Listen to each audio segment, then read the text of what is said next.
Let's welcome Rosa Roman up to the stage.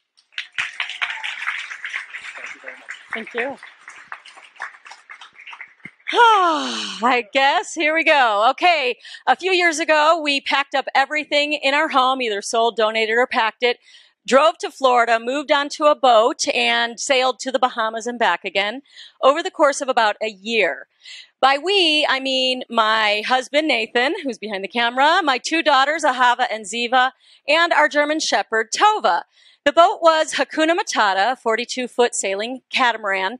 We called it Hakuna Matata because, of course, that means no worries, because boat ownership is absolutely no worries, right? Just ask anyone who owns a boat, never mind that old adage that the two best days of boat ownership is the day you buy it and the day you sell it. So we lived on the boat for a year while my daughters were 2 and 4, and we went through many wonderful experiences, Hanukkah, Halloween, Thanksgiving, birthdays.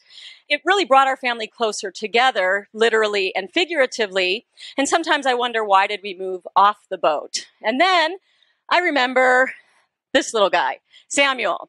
Yeah, he's the reason we moved back to New Mexico. I thought I had seasickness. It was morning sickness. And so he was a high-risk pregnancy, and we needed to come back to dry land because the fact of the matter is, even though Nathan is a doctor, he wasn't about to deliver a baby on an island with no people and no hospitals. So we moved back to the land of enchantment, and we spend a lot of time still thinking about how we miss Hakuna Matata and what a great experience it was.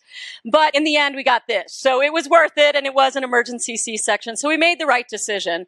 But now that we're back on dry land, a lot of people ask us, what was it like to live on a boat? And I think they're looking for harrowing tales of sharks and storms and other crazy things that happened. Mostly I just tell them it was awesome, because it was.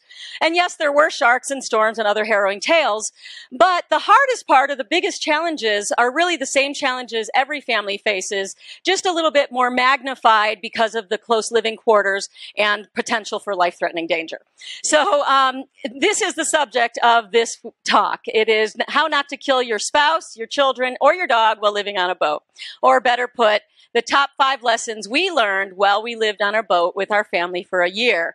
And at the risk of sending anyone with little girls into a Frozen song overload tailspin, the first piece of advice is let it go. From everything from letting go of the things that you don't need to just letting things go that bother you. It's really important when you're living on a boat because you can only fit so many things on a boat or else it sinks. So you have to let go of things and really justify every single thing you bring on board. And once you do bring on board those things, they have to have a place for everything, and everything always has to be put back in place. And that's really good advice even in our home here in New Mexico because it's nice to have clean space.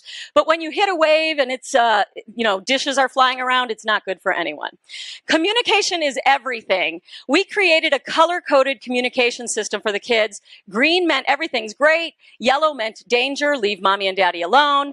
Orange meant emergency. We had to deal with it. They needed to sit still. And red meant abandon ship. Luckily, we never had to do that.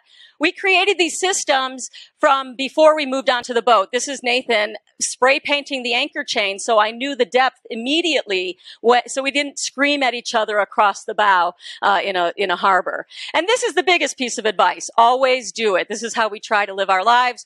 If you are trying to decide between doing something and not doing something, always do it. Because if it's taking up space in your head or your heart, it is worth considering, and go for it. So if you're thinking you can't pursue your dream, I want to introduce you to Tova. This is our old German Shepherd who hated the water.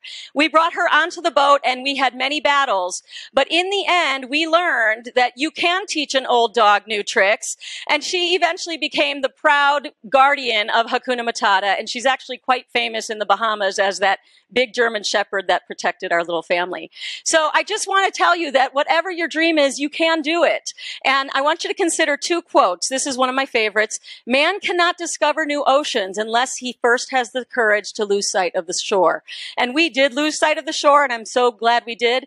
But it doesn't have to be a literal shore. It can be a figurative shore, something that you have been dreaming about. Because the fact is, regret for the things we did can be tempered by time, but regret for what we did not do is inconsolable. I know we will live on a boat again van with our 3 kids. Now we have 3 dogs and my husband because I don't want to get to the end of my life and regret not having done it. If you want to learn more about our adventures, please check out my show. It's called New Mexicast. It's locally on UABQ Channel 27 or on newmexicast.com or New Mexicast TV on YouTube. I hope you all will go pursue your big dream and sail off and lose sight of the shore. Thank you.